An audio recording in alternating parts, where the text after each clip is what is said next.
જૂનાગઢ જિલ્લા સંધી મુસ્લિમ સમાજની વાર્ષિક સાધારણ સભા યોજાઈ।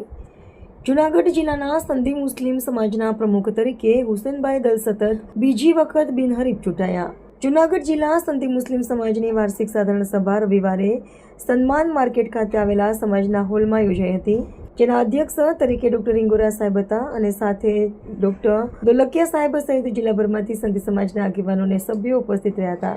સમાજના પ્રમુખ તરીકે જાણીતા નિવૃત્ત મામલતદાર અને સામાજિક કાર્યકર હુસેનભાઈ દલની 3 વર્ષની મુદત પૂર્ણ થતાં પ્રમુખ પદ માટે લોકશાહી પદ્ધતિથી ચૂંટણી યોજવામાં આવી હતી। ચૂંટણી પ્રક્રિયા દરમિયાન હુસેનભાઈ દલનું નામ પ્રમુખ પદ માટે ફરી રજૂ થતાં તેઓ બિનહરીફ ચૂંટાઈ આવ્યા હતા। આ સાથે હુસેનભાઈ દલને વધુ 3 વર્ષ માટે જૂનાગઢ જિલ્લા સંધી મુસ્લિમ સમાજના પ્રમુખ તરીકે જવાબદારી સોંપવામાં આવી છે। તેઓ બિનહરીફ ચૂંટાતા સમાજના આગેવાનો અને સભ્યોએ તેમને શુભેચ્છાઓ પાઠવી હતી। ચૂંટણી પ્રક્રિયા દરમિયાન ચૂંટણી અધિકારી તરીકે એડવોકેટ જીશાન હેલપોત્રા, સલીમભાઈ સમા અને ઇબ્રાહીમ સમાએ સમાજ તરફથી સેવા આપી હતી। નવી જવાબદારી સંભાળ્યા બાદ હુસેનભાઈ દલે સમાજના સંગઠનને વધુ મજબૂત બનાવવા અને સામાજિક એકતા તથા સમાજના હિત માટે કામગીરી ચાલુ રાખવાનો સંકલ્પ વ્યક્ત કર્યો હતો। हाँ बोलो। मारू नाम हुसैन आशमभाई दल, जूनागढ़ जिला संधी मुस्लिम समाजनो प्रमुख छूँ।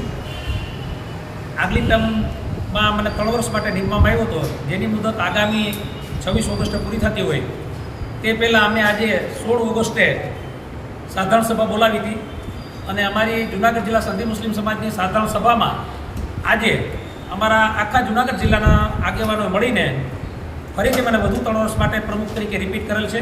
તે બદલ હું જૂનાગઢ જિલ્લા સંધી મુસ્લિમ સમાજના તમામ વ્યક્તિઓનો, તમામ આગેવાનો, તમામ કાર્યકરોનો, તમામ મિત્રોનો આભાર માનું છું અને આગામી 3 વર્ષ દરમિયાન અમે સૌ સાથે મળીને સમાજના વિકાસ માટે જે થઈ શકશે તેટલા અમે કામ કરશું। ખાસ કરીને શૈક્ષણિક ક્ષેત્રે હોય, આરોગ્ય ક્ષેત્રે હોય, હાઉસિંગ ક્ષેત્રે હોય, અન્ય સામાજિક ક્ષેત્રે જે કંઈ જરૂર પડે ત્યાં અમે સૌ સાથે મળીને કામ કરશું એવી હું પ્રમુખ તરીકે ખાતરી આપું છું। જિલ્લાનું સંગઠન કેવી રીતનું હશે? અમારા જિલ્લાનું સંગઠન ત્રિસ્તરીય છે, એટલે કે દરેક ગામમાં અમારા પ્રતિનિધિ હોય છે। ગામના પ્રતિનિધિઓ મળીને અમારા તાલુકાની ટીમ બનાવે છે। દરેક તાલુકામાં અમારી ટીમ છે, તાલુકા સમિતિ, અને તાલુકા સમિતિ મળીને અમારી જિલ્લા સમિતિ બનાવે છે। એટલે જિલ્લામાં પણ અમારી સમિતિ છે જે તાલુકા સમિતિ બને। આમ અમારે ગ્રામ્ય કક્ષાથી લઈને ગ્રામ્ય સમિતિ, તાલુકા સમિતિ, જિલ્લા સમિતિ સુધીની અમારી સમિતિઓ બનેલી છે। અમારા કુલ જૂનાગઢ જિલ્લાના 460 ગામ, 7 નગરપાલિકાઓ અને જૂનાગઢ મહાનગર, આ તમામ વિસ્તારમાં અમારા સંધી સમાજના જેટલા ગામ છે દરેક ગામમાં અમારા પ્રતિનિધિ છે અને દરેક ગામના પ્રતિનિધિ સાથે હું વ્યક્તિગત જોડાયેલો છું। શું કામગીરી આગળ ભવિષ્યમાં કઈ રીતની અમારે ખાસ કરીને અમારા સમાજના ઉત્થાન માટે અમે કદાચ કોઈ મોટા કામ ન કરી શકીએ, સ્કૂલો ન ખોલી શકીએ, હોસ્પિટલ ન ખોલી શકીએ, હોસ્ટેલ ન ખોલી શકીએ, સમાજ કદાચ ન બનાવી શકીએ, પરંતુ અમારા સમાજ જે જરૂરિયાત છે શિક્ષણ ક્ષેત્રે, આરોગ્ય ક્ષેત્રે, કોઈ ગરીબ છે, દર્દી છે, કોઈ ગરીબ વિદ્યાર્થી છે, તો એને જે કાંઈ મદદ કરવાની થાય એ અમે સૌ સાથે મળીને કરીએ છીએ અને આગામી 3 વર્ષમાં અમે એવું જ કામ કરવા જેથી કરી સમાજનું ઉત્થાન થાય। हाँ बोलो। હારૂન વિહળ, જૂનાગઢ સંધી મુસ્લિમ સમાજ જૂનાગઢ શહેરનો પ્રમુખ છું અને આજે જિલ્લા કક્ષાની સાધારણ સભા હતી એના અંદર હુસેનભાઈ દલ અને છે એ બિનહરીફ વિજેતા થયા છે, એને અભિનંદન। કારણ કે ખૂબ જ વિદ્વાન વ્યક્તિ છે અને આ સમાજનું ગૌરવ છે। હંમેશા દિવસ રાત બીજાના કામમાં પોતાનો સમય આપે છે, તન મન ધનથી જોડાયેલા છે, એટલે એને વિશેષ અભિનંદન।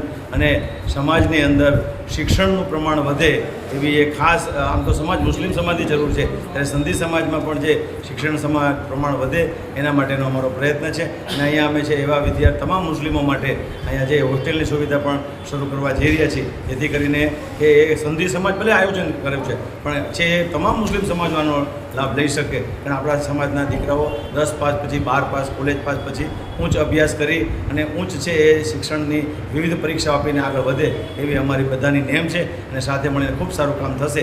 એકને એક છે એ 2 થાય પણ અમે હુસેનભાઈ અને હારૂનભાઈ મળે તો 11 થાય અને 111 થાય એવી સરસ મજાની ટીમ ઊભી થાય અને ઇન્શાલ્લાહ અમે કામ કરશું એવી છે એ અમે દુઆ કરીએ છીએ। हाँ बोलो। મારું નામ ઇસ્માઇલ હુસેનભાઈ દલ, જૂનાગઢ જિલ્લા સંધી મુસ્લિમ સમાજ ઉપપ્રમુખ। આજે જૂનાગઢ જિલ્લા સંધી મુસ્લિમ સમાજની સાધારણ સભા હતી અને એની 3 વર્ષની મુદત પૂરી થતાં આજે અમે નવા પ્રમુખ માટેની એક પ્રક્રિયા વેબસાઇટ હવે કરી હતી। એમાંની અંદર જૂનાગઢ જિલ્લાના દરેક તાલુકાના અને દરેક શહેરના, તાલુકા શહેરના બધા જ પ્રતિનિધિઓ અને હોદ્દેદારો હાજર હતા। તેની અંદર અમે એક ચૂંટણી પંચ બનાવ્યું હતું। ચૂંટણી પંચની અંદર જસનભાઈ હાલેપુત્રા અને સલીમભાઈ સમા, ઇબ્રાહીમભાઈ સમાની એક ટીમ હતી। એના થ્રુ ચૂંટણી પ્રક્રિયાની અંદર અમારા પ્રમુખના ઉમેદવાર જે અગાઉ પણ પ્રમુખ હતા પણ નવી ટર્મ માટે પણ હુસેનભાઈ દલે ફોર્મ ભર્યું અને ફક્ત પોતાનું એક જ ફોર્મ આવતા તેને અમે ચૂંટણી પંચે બિનહરીફ જાહેર કર્યા અને પ્લસ જૂનાગઢ શહેરમાં અને જિલ્લામાંથી કોઈ પણ વ્યક્તિ એની સાથે બીજો કોઈ ઉમેદવાર ન થતા એને અમે બિનહરીફ અને સર્વાનુમતે અમે જાહેર કર્યા અને નવા 3 વર્ષ માટેના પ્રમુખ તરીકે એની નિયુક્તિ કરી છે.